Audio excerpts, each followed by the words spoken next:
esse é um tema crescente, não é? O papel da tecnologia e ampliar o impacto, em contribuir para o investimento social privado. Então, imagino que a gente vai ter muito para discutir. A ideia aqui é eu pedir para cada um deles, como eles, todos os três, têm muito que contar, muito para falar, eu pedi para serem breves, falar pouco, para a gente poder ouvir de vocês também, e fazer aqui mais uma conversa mesmo, do que uma apresentação com vocês como ouvintes. Então, vamos ver se a gente consegue. O objetivo seria esse, fazer uma conversa. Para iniciar a conversa, vou pedir, então, ao Hugo que comece contando um pouco para a gente como é que vocês, na Fundação Roberto Marinho, estão vendo essa questão de tecnologia como uma ferramenta para ampliar o impacto. Como é que tem sido trabalhado isso?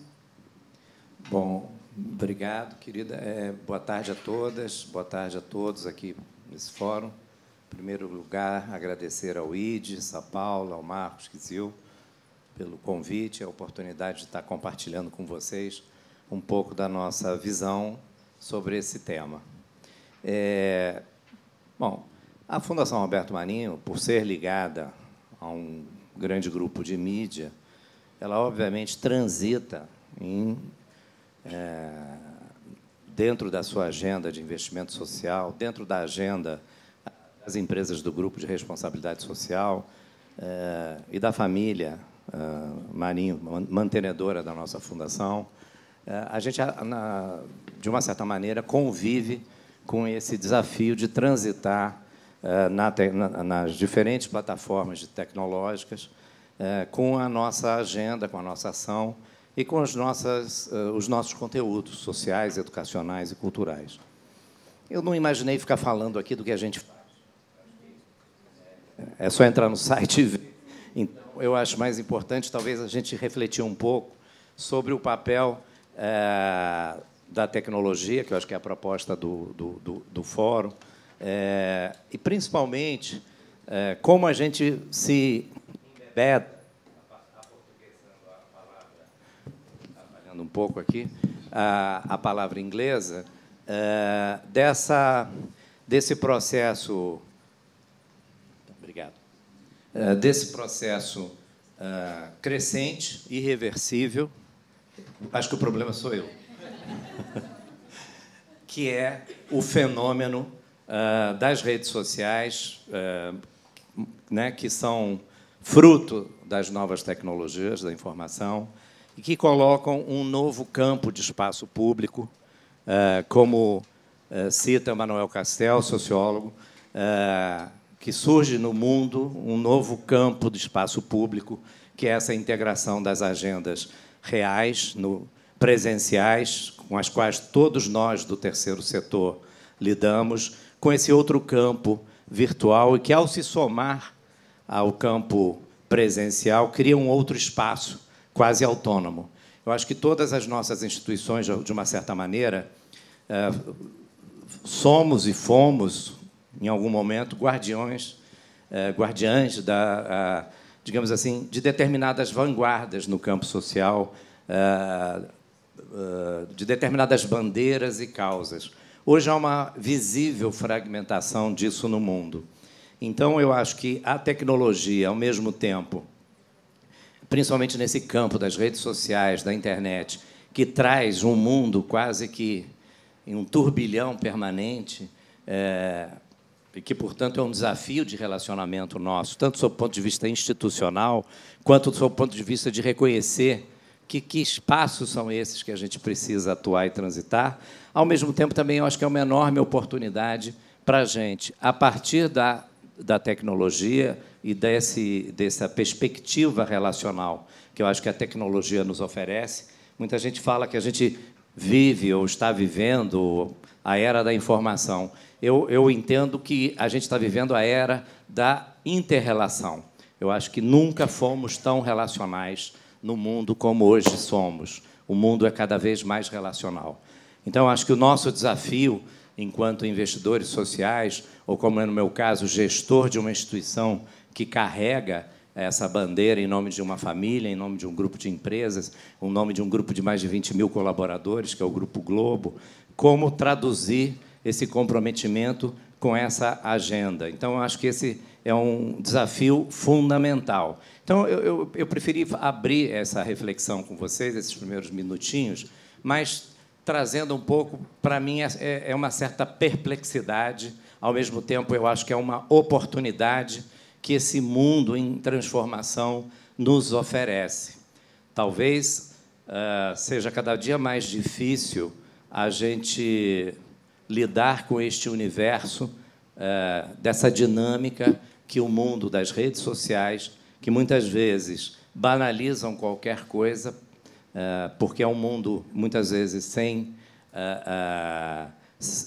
identidade, é uma massa de opiniões que vai se somando e se potencializando sobre tudo, ou uma massa de conhecimentos ou não conhecimentos. Enfim, então, eu acho que a gente tem um enorme desafio de lidar com esse mundo novo, e é um mundo, inclusive, que as novas gerações ingressam de maneira avassaladora. Eu tenho filhas pequenas, de 3 anos e meio, 4, e elas já transitam nesse universo de uma forma impressionante, quase que substituindo o campo real pelo campo virtual. Antigamente, os nossos filhos tinham aqueles pequenos livros que escreviam as suas experiências particulares. Hoje, esses livros são os Facebooks e outras experiências que se transformam em espaço público. Então, eu acho que essa é uma dimensão fundamental para todos nós considerarmos que é uma transformação. A segunda, eu entro aí numa abordagem um pouco mais específica, que é a perspectiva que eu acho que as novas tecnologias, não apenas as da informação, eu acho que toda e qualquer tecnologia ela é fundamental para especificar melhor e, muitas vezes, contribuir para uma perspectiva de compreensão do impacto. Eu acho que, no passado, todos nós, muitas vezes, tendíamos a nos satisfazer com digamos assim, com a beleza da nossa iniciativa de promover o bem. Ou seja, a ideia de promover o bem ela era quase que uma ideia autossuficiente em si mesma, não importando os resultados, não importando os impactos. Então, eu acho que a perspectiva da tecnologia, e aí eu alargo o termo tecnologia, não apenas no sentido mais estrito senso, a tecnologia de avaliação de impacto, a tecnologia de replicabilidade de uma experiência, eu acho que ela é fundamental para o campo do terceiro setor, até porque lidamos com poucos recursos comparados com o primeiro e segundo setor. Então, eu acho que a tecnologia tem um papel fundamental e central de ampliar o alcance, em primeiro lugar, de ampliar a perspectiva de replicabilidade na medida em que ela pode ser, aquela experiência pode ser transportada, pode ser iluminada, pode ser, inclusive, desenvolvida em parcerias, às vezes, em situações remotas. E já vou citar um caso nosso, mais para ilustrar do que para divulgar. E as tecnologias assim entendidas as tecnologias sociais assim entendidas como produto das nossas ações, elas também devem ser sistematizadas para serem compartilhadas. Eu acho que a ideia de compartilhar, a ideia de replicar, a ideia de ampliar o alcance, a ideia de avaliar a eficiência, a eficácia e o impacto, todas elas estão associadas a um eixo em diferentes perspectivas de uso de tecnologias como fundamentais. Eu vou citar apenas um caso. Nós, talvez, o primeiro movimento da Fundação Roberto Marinho, nessa associação mais explícita entre educação e tecnologias de comunicação, foi com o programa Telecurso, que lançamos há 35 anos. Inicialmente como um programa de educação à distância pela televisão, e todo mundo lembra isso, de manhã cedo, nas várias emissoras públicas e privadas que transmitem pela televisão, como uma mera oferta de conteúdos educacionais livres, apesar de sistematizados em cima do currículo brasileiro, para aqueles jovens e adultos que largaram a escola ou que não tiveram oportunidade de concluir os seus estudos, enfim, dentro dos vários sistemas. Esse foi um momento importante. Mas o momento mais importante, talvez, da trajetória do Telecurso tenha sido quando, paradoxalmente, apesar de eu ser de um grupo de mídia, nós aterrissamos dentro das comunidades, aliás, dentro dessa ideia que acabamos de ouvir, de estar perto, de sentir o cheiro daquela pessoa que você quer, de alguma maneira, contribuir. Até porque, também, um parênteses, a ideia de tecnologia, muitas vezes, é associada a uma ideia de distanciamento. Eu acho que não, ela pode ser uma ideia de aproximar, ela pode colaborar para uma aproximação. Mas, voltando a essa trajetória rápida, para encerrar minha fala, então, o segundo momento foi quando aterrissamos nos sistemas educacionais brasileiros públicos, nas escolas públicas, oferecendo esses conteúdos educacionais do telecurso para aqueles jovens e adultos que, dentro do sistema, tinham mais de 2 ou 3 anos de repetência. Hoje, a gente está em 8 a 10 sistemas públicos no Brasil, com cerca de 200 mil alunos de baixa renda, com dificuldades de aprendizagem, acompanhando o telecurso. E, nesses 30 anos de história, cerca de 6 a 7 milhões de brasileiros se formaram com o telecurso, esse perfil de clientela.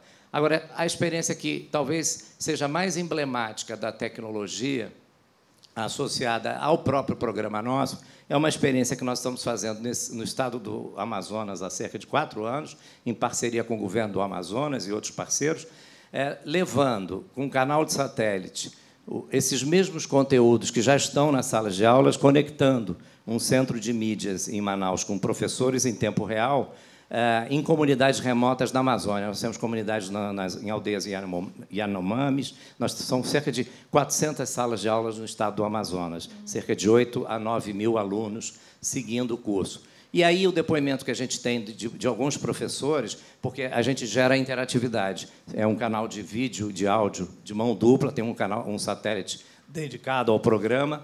E, nessa inter-relação, os alunos são chamados a interagir com seus pares em diferentes comunidades remotas no Amazônico. Muitas vezes, os professores, para chegar, leva mais de 3 dias para chegar naquela comunidade. Então, a gente está em tempo real, a capital de Manaus ligada com aquela comunidade e todas as outras interligadas e se vendo, e provocando a interatividade. Então, teve um depoimento de um professor de uma dessas comunidades remotas falando, olha, a mesma tarefa que, aliás, é o texto exatamente dele, eu já ouvi tanto assim, a gente tem um pequeno vídeo que eu decorei a fala dele. A mesma tarefa que eu dou para os alunos desenvolverem dentro de um formato, digamos assim, tradicional de aula, com esse recurso da tecnologia, com essa interatividade que desperta o ambiente, eu faço em 30 minutos algo que, no sistema tradicional, eu não consigo fazer com menos de 80 minutos, toda a atividade, porque ela passa a ser Compartilhada, as pessoas ficam numa animação intensa. Então, eu acho, só citei esse exemplo, aí para ficar meio estrito senso no tema da fala, porque eu acabei falando um pouco para lá, fiz um zigue-zague aqui, mas o que eu acho importante, primeiro, é entendimento do que a gente está falando de tecnologia, para falarmos da mesma coisa. E, segundo, associar a tecnologia a determinados objetivos, e não a tecnologia, porque a tecnologia é uma maravilha. Enfim, ela em si mesma não é nada. Nós é que somos, a partir desses comprometimentos de cada um, a partir dessa vontade de transformar o mundo. E a tecnologia, eu acho que pode ser uma aliada para aquelas dimensões todas que eu mencionei, de alcance, etc, etc. Muito obrigada. Obrigado. Muito obrigada. Se vê que o tema é vasto e a experiência também é vasta. Então, o desafio é realmente manter aqui no tempo. Eu vou correr um pouco. Estou encorajando vocês a pensarem nas perguntas, que nós vamos abrir para perguntas rapidamente. Antes disso, vamos ouvir aí o Marcelo falar. Então, a gente ouviu o Hugo falar aqui em ampliar alcance, falou em replicabilidade, falou em compartilhar, falou que também essas tecnologias também servem para aproximação, para um maior relacionamento. Traz aí uma série de elementos. E para avaliação também de eficiência, de eficácia, trouxe aí uma série de elementos. Eu coloco um a mais, que essas tecnologias sociais, né, também trazem uma demanda maior também na transparência das próprias fundações, do próprio trabalho do investimento social privado, não é? Essa é uma outra dinâmica. E passo, então, para você, Marcelo, que também tem uma vasta experiência com esse desafio de rapidamente ilustrar um exemplo, como é que você tem visto esse tema com os seus exemplos, aí, as suas experiências. Obrigado. Bom, boa tarde, é um prazer estar aqui. Eu acho que eu vou começar com um disclaimer, porque quando você fala que tem uma vasta experiência, o pessoal vai achar que eu tenho uma vasta experiência nesse papel de estar à frente de um instituto, e não é o caso. Eu estou completando 1 ano agora no Instituto Arapiaú, então eu vou falar sobre tecnologia, sobre a perspectiva que a gente opera no Instituto Arapiaú, mas vou aproveitar para usar os outros 25 anos que eu tenho de experiência usando tecnologia na ponta. E, nesse sentido, vou começar com uma questão mais provocativa do lado da tecnologia, lembrando a gente alguns dos desafios que a gente quer resolver com tecnologia. O primeiro dele desse próprio grupo, né? eu, quando entrei nesse mundo da filantropia, 1 ano atrás, vim com a imagem que eu sempre carreguei, que é da maior parte das organizações da sociedade civil, de que o grupo da filantropia é um grupo de pouca transparência e muita arrogância. Entretanto, olha que interessante, eu, sem conhecer ninguém, quando fui fazer uma reunião com o Hugo no Rio e mostrar o plano que eu estava desenhando com o Arapiaú, bom, em primeiro lugar, consegui a reunião super fácil.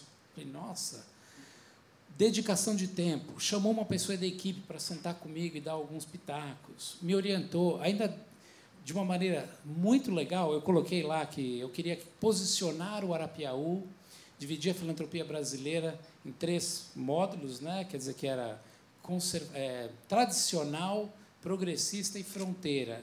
E disse a ele que eu queria colocar o Instituto Arapiaú nessa zona entre progressista e fronteira, o que nos conecta muito com tecnologia. E ele riu e falou assim, e onde você vê a Fundação Roberto Marinho? Mas eu não sou bobo, né? Estou com 50 anos de idade. Falei, não sei, eu sou muito novo nesse setor, onde você colocaria? E ele riu e falou assim, eu sei que você vai colocar a gente no tradicional. Mas deixa eu te fazer uma pergunta. O que você acha do Museu do Futebol? Nossa, demais, aquela sala do gol. E do Museu da Língua Portuguesa? Aí ele virou e falou assim, todo esse trabalho feito aqui pela Fundação Roberto Marinho. Então, eu não acredito nessa coisa de posicionar uma organização num lugar, porque eu acho que a mesma organização pode transacionar em vários setores. Então, olha a situação que eu estou descrevendo. Você senta numa reunião com alguém que você não conhece, que alguém te indicou para falar com a pessoa, e foi assim com o Hugo, foi assim com o Paulo, do Instituto C&A, foi assim com o André, do GIF. Então, o que eu vi foi generosidade e abertura, ao ponto de colegas, como o Denis, da Fundação Lema, ainda falar, se quiser copiar a maneira como eu faço a gestão de projeto, pega o software, leva, eu mando a minha pessoa lá para treinar a tua equipe. Então, veja que interessante qual é a percepção e qual é a realidade. Eu acho que a primeira coisa que a gente tem que lembrar que tecnologia pode fazer é mobilização, comunicação e, talvez, acima de tudo, transparência. Eu acho que esses são 3 elementos muito importantes para a gente lembrar quando a gente falar sobre tecnologia. O segundo ponto que eu queria colocar sobre a nossa discussão de tecnologia é lembrar que a gente está num momento do Brasil onde a gente tem uma experiência recente, de semanas atrás, de como tecnologia divide e não como tecnologia une. A gente está saindo de um período eleitoral com um país dividido, e este país dividido, a ampliação, eu diria, da divisão feita pela própria tecnologia que a gente quer usar para unir e mobilizar. Então, tecnologia pode ser positivo ou negativo, não só no contexto do seu uso, mas, mais importante que isso, no contexto de qual é o preparo que você fez para a aplicação dessa plataforma tecnológica. E aí vem, talvez, o ponto mais importante que eu enxergo sobre tecnologia, que tecnologia não importa se você não olhar que a solução dessa transformação de Brasil que a gente quer fazer vem através de uso de tecnologia mais suor. Ou seja, aquele trabalho tradicional de organizar, escolher bem projetos, avaliar com quem você está trabalhando, selecionar a equipe, verificar se propósitos, se está bem montado, tudo isso não vai ser melhor ou pior apenas com o uso de uma tecnologia.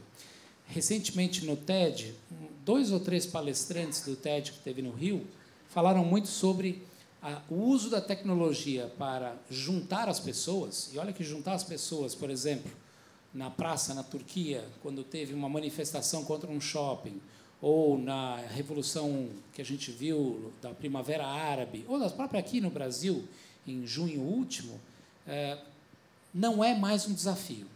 Você faz isso com tecnologia. Mas o que isso virou? O que efetivamente essa energia mobilizada mobilizou?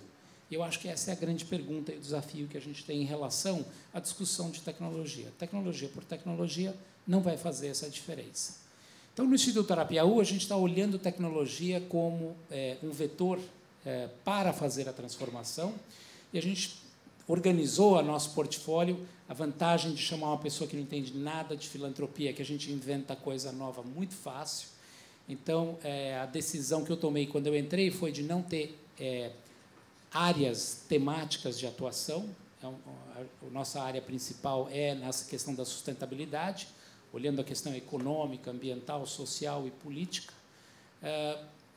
E a ideia não foi falar de mudança climática e etc. Foi colocar 3 áreas de atuação, que é conhecimento, mobilização e liderança, e espalhar nossos projetos nisso. Então, um exemplo de um projeto que está na nossa área de mobilização é o projeto Meu Rio, que agora é Nossas Cidades, não é isso, Ana? Ana do Minha Sampa está aqui, que também é da iniciativa, que usa uma plataforma, algumas plataformas tecnológicas de maneira inovadora, super eficiente, com resultados.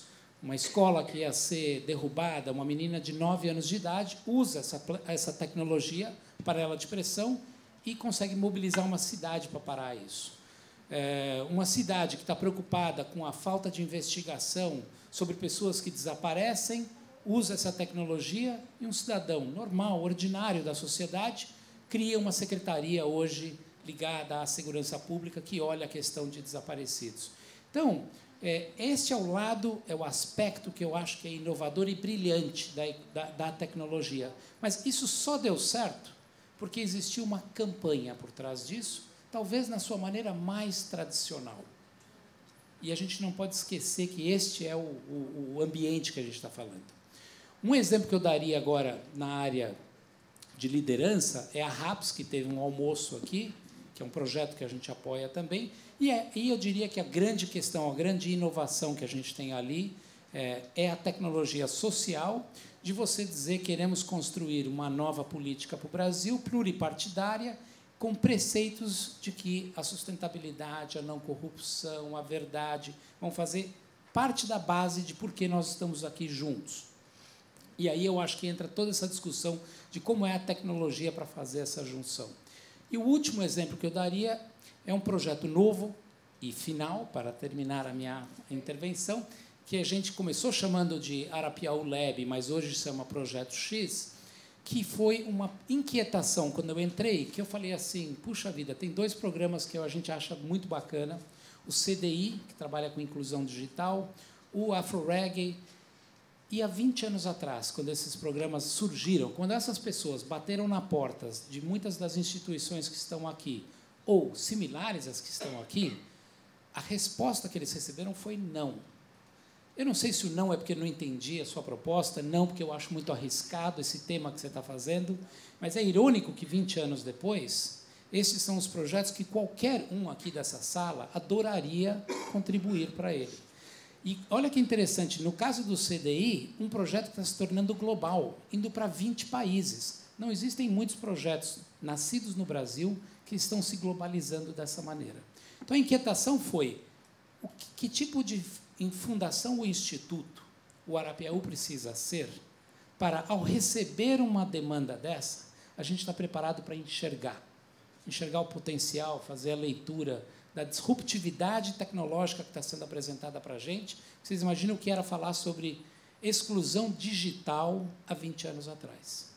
E, ao fazer essa pergunta e conversar com outras organizações e sugerir que a gente devesse ampliar nossa lente, ampliar nosso radar, para pegar o que é que está emergindo no Brasil, de ideias, propostas, sugestões, organizações, a gente acabou montando um projeto novo, que está o Instituto Asas, Telefônica, Elos, que é uma coisa que ainda não existe, está em formação, mas a gente não está mais conversando como Arapiaú, conversando como um grupo. E acho que tecnologia vai ser a base com a qual nós vamos fazer essa discussão. Obrigado. Muito obrigada, eu que agradeço. Marcelo trouxe alguns novos elementos aí, em termos de que o suor, né, o fator humano, continua essencial, né, para esse trabalho da tecnologia. Então, agora, vamos passar aqui para... Me desculpem aqui o telefone, mais uma vez, para José Caetano. Vamos agora conversar com você os exemplos que você traz de tecnologias sociais, ou do uso da tecnologia da informação e da tecnologia para o investimento social privado. Bom, boa tarde a todos e a todas.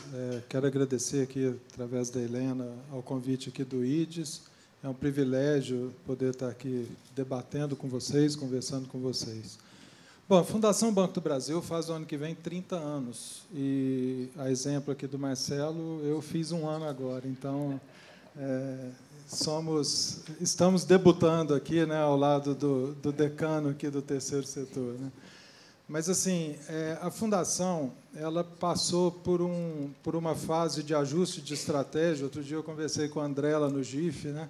E a gente teve assim muita coragem de alterar a estratégia, de sair de projetos individuais para editais. Então, hoje, a Fundação Banco do Brasil ela faz seu investimento social privado muito concentrado em editais. Para você ter uma ideia, o nosso orçamento agora de 2014 é mais ou menos 300 milhões de reais de investimento social privado não reembolsável, e nós somos articuladores de projetos. Nós não aplicamos só recursos do Banco do Brasil, nós temos recursos aí de outros parceiros, como o BNDES, a Petrobras, o próprio governo, e assim por diante.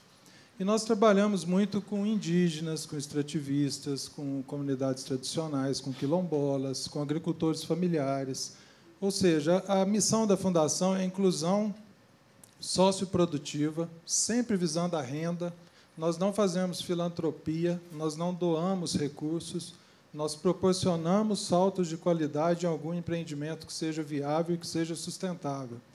Então, inclusão socioprodutiva de públicos fragilizados, sempre privilegiando as tecnologias sociais.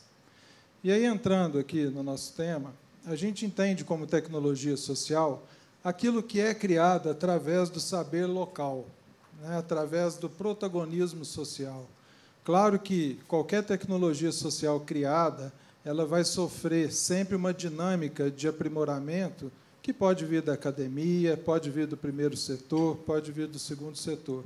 Mas a tecnologia social, na sua concepção, ela surge sempre através do protagonismo social local. E, nesse sentido, a Fundação ela faz um prêmio bianual de tecnologia social, e o nosso banqueiro de tecnologias, o Rogério, está aqui. Nós temos hoje 700 tecnologias sociais certificadas pela Fundação.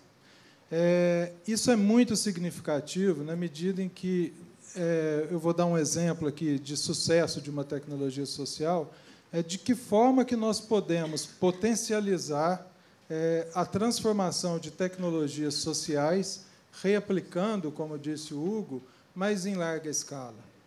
Então, não sei se vocês já ouviram falar sobre a seca no semiárido, né? O Brasil tem 9 estados que fazem parte do semiárido, e um nordestino veio para São Paulo e aprendeu a fazer piscinas. E, quando ele voltou para o seu estado, ele começou a idealizar uma cisterna que buscava captar água da chuva, jogar num recipiente e a família se abastecer daquela água ali pelo período da seca do semiárido, que dura 8 meses. O semiárido chove, em média, 4 meses e não chove 8. Tem lugares aí que não chove há 3 anos, mas eu estou falando em média.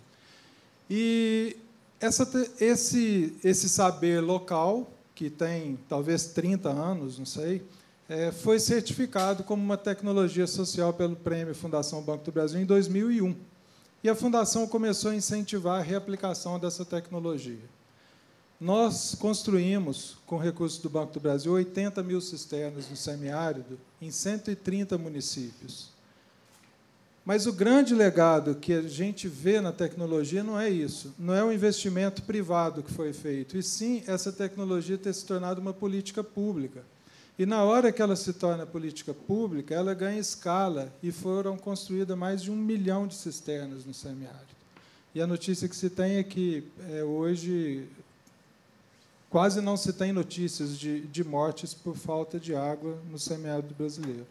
Então, essa é uma reflexão que a gente queria trazer da importância da tecnologia social enquanto captação de oportunidade de resolução de problemas muito graves, e de que forma que uma Fundação Banco do Brasil, Roberto Marinho, né, o Instituto Irapuru, todos o terceiro setor aqui, como que a gente pode, de alguma forma, potencializar para que essas tecnologias sociais ganhem escala.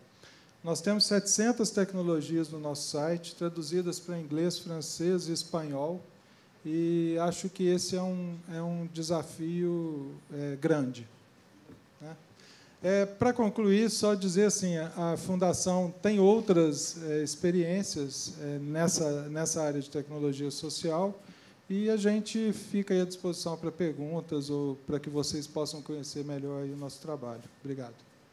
Muito obrigada, eu que agradeço. A gente pode ver que o conceito de tecnologia é amplo, né? A gente vê que o Hugo tem um entendimento, né? E os outros colegas têm outros entendimentos, mas existe aí pontos comuns em termos de a replicabilidade, o impacto de escala, não é, o ampliar o alcance, a sustentabilidade.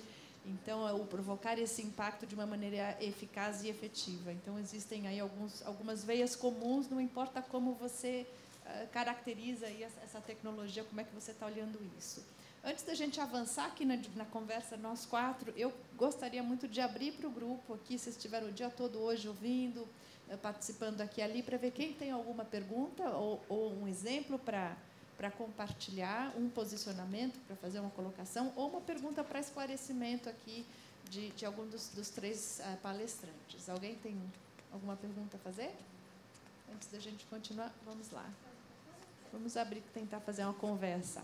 A tecnologia, para mim, parece um instrumento que é o segredo para a gente realmente multiplicar o conhecimento e trazer muita gente para inclusão social, inclusão digital, inclusive, né? O que me preocupa especialmente no Brasil é a carência de infraestrutura, que faz com que poucas pessoas acabam tendo acesso. Poucas pessoas eu não digo, mas está longe de ser um país democrático em termos de acesso à tecnologia. E eu acho que isso acaba aumentando o gap e, eventualmente, até a distribuição de renda. Vocês veem isso como realmente um gap? A minha análise está correta? E, se sim, o que fazer para melhorar essa situação? Tem um dado de um trabalho feito agora com secretarias de educação no Pará, e aí disponibilizaram o conteúdo online. Dos professores, das pessoas que tinham acesso, 30% abriram, 3% voltou de novo. Então, está lá o conteúdo. Está compartilhado, mas, de fato, está atingindo? Aqui algumas questões, né, que o pessoal tem. José Caetano, que tem assim essa linha de trabalho com populações que você colocou em situações de vulnerabilidade, por exemplo, e está atingindo resultados. Como é que você trabalha essa questão, digamos, da acessibilidade, né? A acesso a essas tecnologias sociais, dentro do conceito, é claro, em qual a Fundação Banco do Brasil opera. Como é que vocês trabalham isso para essa questão de igualdade ou de acessibilidade, vis-à-vis o desafio que a gente tem no país ainda de infraestrutura, né? Começamos com você e depois passamos a mesma pergunta para vocês, tá bom? Eu comentava com o Hugo aqui, assim, a gente tem a impressão de que o Brasil está todo conectado, né? O telefone hoje na mão de todo mundo, isso é uma realidade, mas nós vemos regiões em que as pessoas não têm acesso mesmo. A Fundação tem 900 estações digitais para inclusão digital e com tecnologia social de educação para acesso àqueles jovens e crianças que não têm acesso a computadores e rede. Faz parte da nossa estratégia ainda, mas a gente está rediscutindo essa estratégia. A gente está entendendo que uma estação digital, aquele cybercafé antigo, isso está perdendo um pouco o sentido. Ainda que, no nosso caso, venha recheado com conteúdos de educação e tudo mais. Eu não trouxe uma solução, trouxe mais um problema, né? E vou te trazer outro problema, eu acho. Só o Banco do Brasil vai descartar, em 2015, 25 mil computadores. Como é que fica essa questão da logística reversa, né? Muitos não têm computadores e muitos estão descartando aquele que já não serve para uso.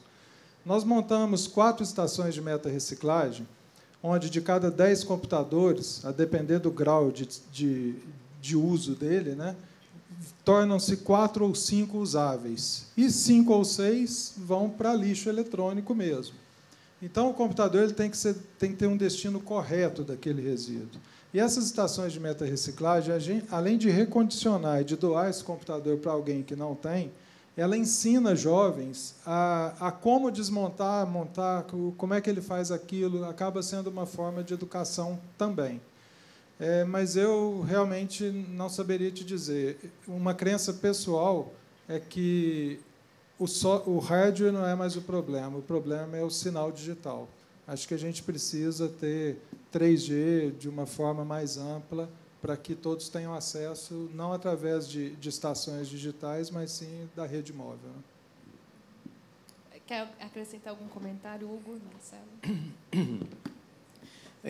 Eu associaria a sua pergunta a talvez qual possa ser o papel nosso, né, das instituições do terceiro setor, para talvez traduzir numa perspectiva de agenda.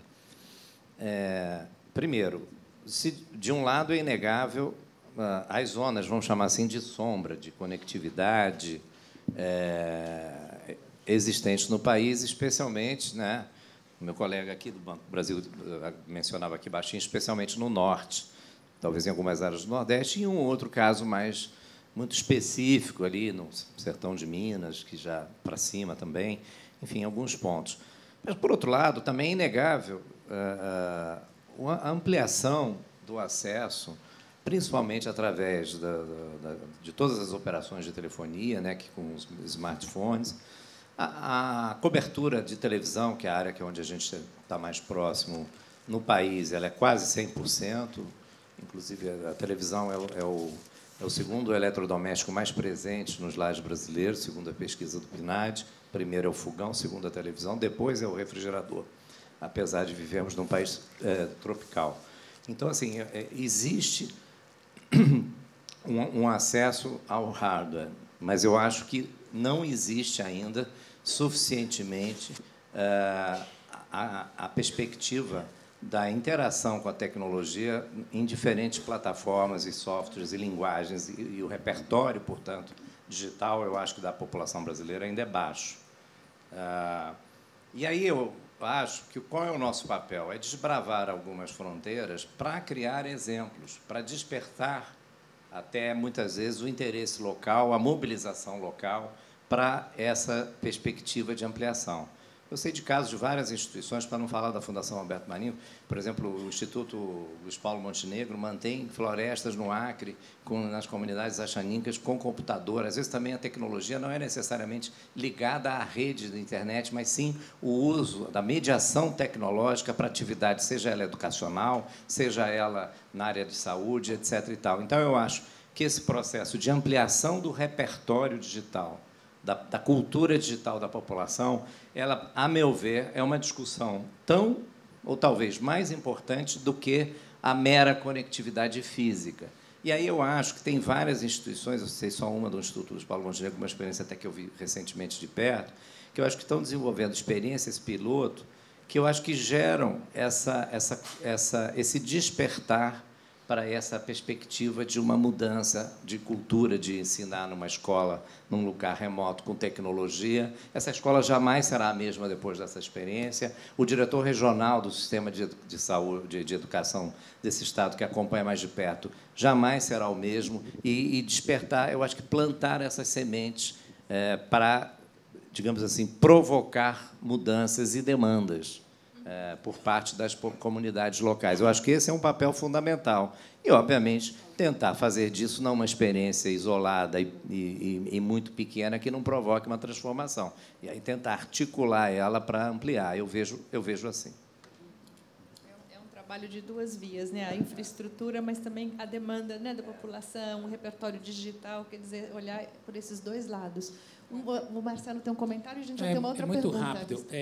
Na nossa experiência, e é por isso que tem a parte política junto com o nosso conceito de sustentabilidade, com a economia, com a questão social e ambiental, é porque, se não termina em política pública, você não tem como garantir escala e aderência. Então, eu acho que a questão da conectividade entra no mesmo patamar.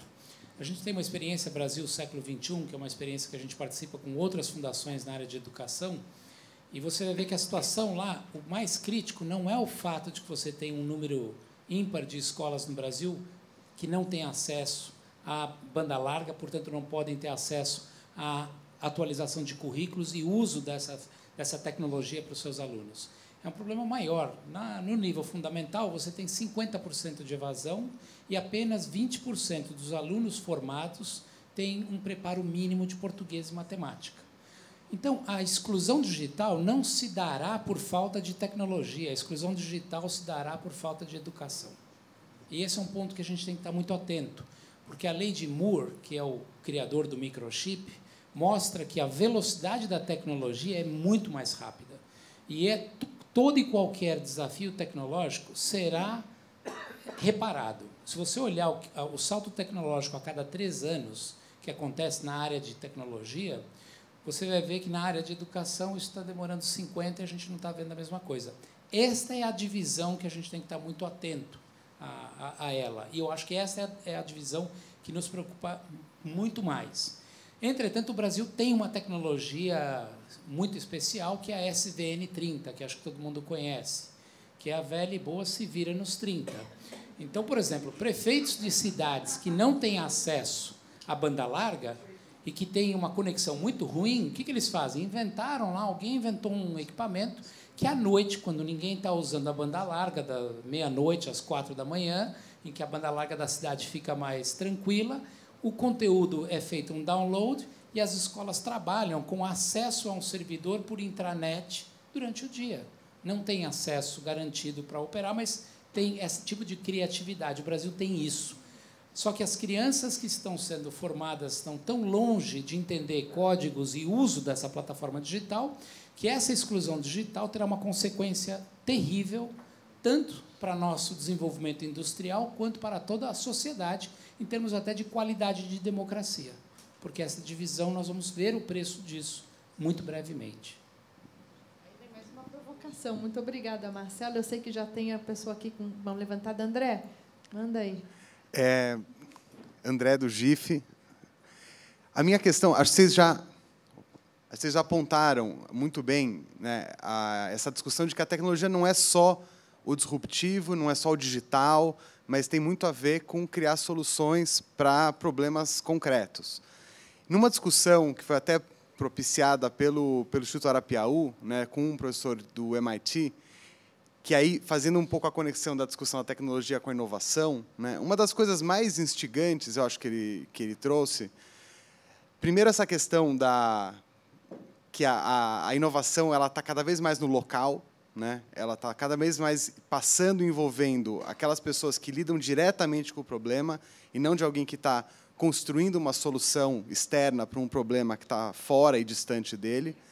E a outra coisa é na toda a lógica da colaboração, que, com a internet, esse custo de colaboração, de troca, impôs uma nova lógica às organizações. Elas não precisam mais concentrar o conhecimento dentro delas, mas o potencial de inovação está justamente na capacidade de mobilizar esse conhecimento em rede, né? O que eu queria que vocês comentassem, e eu acho que o exemplo que o Marcelo traz do Minha Sampa, acho que vai nessa direção, mas do ponto de vista das fundações, dos investidores sociais, como que essa lógica, né, potencialmente mais facilitada de colaboração está mudando a forma de construir as estratégias de investimento, de operar os programas, de dialogar com as organizações.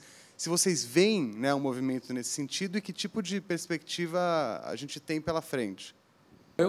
Eu gosto da provocação porque um outro elemento, quando eu entrei, é que eu achei que as fundações conversam pouco uma com as outras, especialmente de maneira mais estratégica. E talvez no campo da sociedade civil, a ausência de recursos e oportunidades até obrigue as organizações a fazerem mais isso. Mas é inegável que hoje a tendência mundial é de plataformas colaborativas. E ela é muito mais rica e mais barata. Então, do ponto de vista de investimento, e agora olhando pelo olhar do investidor, se você ganha qualidade, se você ganha tempo no deployment do projeto, e você ganha capilaridade, eu só vejo situações positivas para você poder fazer isso. A consequência é que isso exige 2 mudanças, no mínimo. Uma é a sua relação com risco. No momento em que você amplia os atores e amplia a maneira de construir, você tem menos controle. E se você não está preparado para gestar projetos dos quais você não tem todo o controle, e que você, de uma certa maneira, está delegando, às vezes, a organizações e pessoas que você nem conhece, porque está lá do outro lado do virtual, e você está apostando no sucesso daquilo. No meu caso, imagina, 1 ano de casa, respondendo para o meu conselho, apostando que alguns projetos vão dar certo porque parece que a turma é legal. É uma situação de desconforto, mas eu acho que, nessa nova ótica colaborativa, é um risco que a gente tem que aprender a correr. Por outro lado, ele não é um risco cego. Eu acho que o que a gente precisa fazer é recalibrar as nossas ferramentas de como é que a gente avalia risco, como é que a gente avalia resultado, como é que a gente avalia impacto para esta nova leitura. E isso, eu acho que é um projeto que está sendo feito. E aí a gente tem 2 opções. Uma, eu espero alguém fazer super bem para copiar o modelo expert, ou eu participo do fazer. E eu acho que outro aprendizado que o MIT trouxe para a gente naquela conversa, o MIT Media Lab, é que o próprio MIT, uma organização referência mundial, agora faz e aprende fazendo. Não acredita mais nem em modelagem, demonstração, é fazer. E eu acho que esse é o desafio que a gente tem. E se a gente olhar para esse Brasil cheio de necessidades, as pessoas vão ficar, talvez, muito mais felizes, as próprias organizações, olhando você, tentando fazer e errando, do que você não fazendo, esperando alguém acertar, para copiar uma fórmula que, eventualmente, naquele momento, ela já está defasada. Então, eu acho que risco, apetite para risco, é o que eu diria. Claro que um apetite para risco inteligente, eu acho que seria a maneira para a gente se sentir como institutos e fundações mais tranquilos em relação a isso. Muito obrigada. Agora que a conversa começa a se animar, a gente vai estar chegando assim ao final.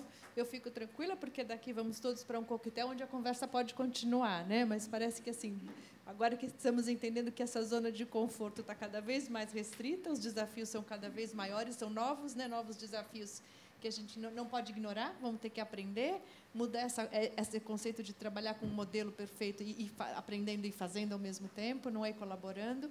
Então, a gente está aqui encerrando. Eu vou perguntar mais uma vez se tem alguns comentários finais para a gente passar para a próxima etapa aí do coquetel.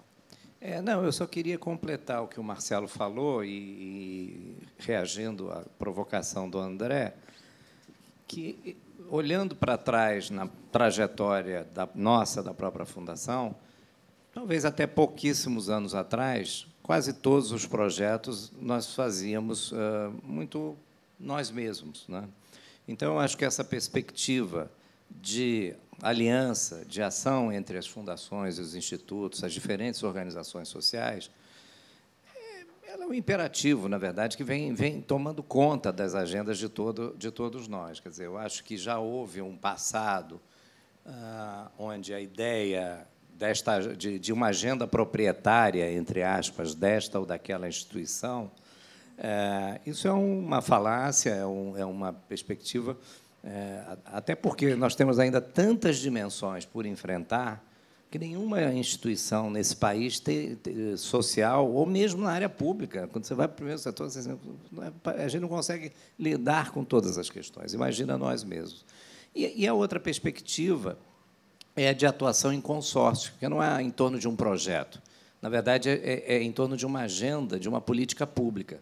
A gente vem crescendo muito, a gente tem participado em várias ações conjuntas de um consórcio mais transversal de apoio a determinadas políticas públicas, que talvez qualquer um dos participantes desses consórcios, talvez olhando para aquele tema individualmente, não tivesse ou a possibilidade ou até mesmo o interesse institucional, mas quando vira uma plataforma comum de ação e de compartilhamento, passa a fazer sentido essa atuação em consórcio e em várias agendas que vêm acontecendo, algumas delas aqui em São Paulo. Acho que São Paulo tem muitos exemplos ocorrendo e a gente, inclusive, está participando de alguns. Então, esse comentário que eu faço final é para associar essa perspectiva de aliança e de consórcios e de parcerias à perspectiva de conectividade que a tecnologia, e, no caso, a própria internet, permite até essa gestão à distância de projetos comuns. Eu associo ainda o tema da palestra como um facilitador ou um estimulador de ações conjuntas menos individualizadas em protagonismos desta ou daquela instituição, que eu acho que é uma tendência inegável. Eu acho que é a ideia de agendas coletivas, que eu acho que esse terceiro setor tem uma perspectiva fundamental de construir daqui para frente, cada vez mais, como uma necessidade até de transformar a sua ação em algo relevante para efetivas mudanças no país. Bom, eu concordo muito aqui com o que o Hugo falou, e falando com o André também, assim, a Fundação Banco do Brasil já trabalha muito eu não diria consórcio, mas em grandes comitês, né? A gente faz parte de decisões muito compartilhadas, onde vários investidores colocam recursos num programa único, e aquele programa ele é operado através de um edital. Acho que isso é um exemplo bacana. Foi uma estratégia nova, como eu disse no início, mas que está sendo consolidada agora no final de 2014 e dando muito certo. Eu acho também que a gente precisa contribuir mais uns com os outros, né? E, nesse sentido, não só o risco que o Marcelo falou, mas nós precisamos, no nosso caso, a gente não faz investimento com pessoas físicas, só com associações, cooperativas e assim por diante. Além de medir risco, nós temos que medir a efetividade do projeto, a eficácia do seu programa, a eficiência, né, de que forma que você faz isso. E o terceiro setor é muito carente de indicadores. Nós estamos num projeto piloto lá, e eu acho, André, sim, a gente pode discutir isso no âmbito do GIF, né, ampliar essa discussão. Com certeza, todas as entidades têm alguma coisa com que contribuir para que a gente tenha um modelo aí de risco e de resultados, né, dos projetos sociais. Mas, talvez, mais importante do que tudo isso é capacitar o gestor lá da associação, da cooperativa, da rede, o beneficiário do projeto social. Porque, se não houver gestão, se não houver orientação, capacitação, assessoramento, os projetos não se tornam sustentáveis. E projeto que não é sustentável não é o caso de ser apoiado, né? A gente acabou de ouvir ali em cima a importância de você ter gestão no terceiro setor, senão a conta não fecha no final do mês. E é isso mesmo. Então, investir na capacitação dos gestores de redes, de cooperativas, de associações e ONGs. Acho que é isso. Muito obrigada. E começamos com o tema agora, né? Continuamos com a conversa agora no coquetel. Eu agradeço muito a todos vocês, a José Caetano, a Hugo, a Marcelo, pela generosidade de estar aqui conosco. E vamos para a nossa próxima etapa do evento. Muito obrigada.